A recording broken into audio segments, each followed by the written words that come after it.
ကျွန်တော်လောကကြီးမှာဖြစ်တဲ့အခါကျတော့ဆင်းရဲတဲ့လူရှိသလိုချမ်းသာတဲ့လူတွေလူတွေတန်းသားတွေလူမျိုးရှိပါတယ်ဒါပေမဲ့လည်းသခင်ယေရှုခရစ်တော်ဘုရားဟာ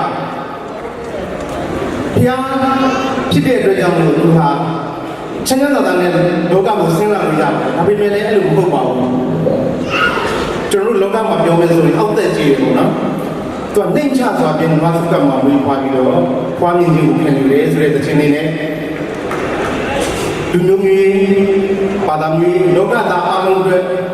လောကကိုကြွားဆင်းလာတယ်ဆိုတဲ့သခင်လေးနဲ့ကျွန်တော်ချမ်းသာကြပါတယ်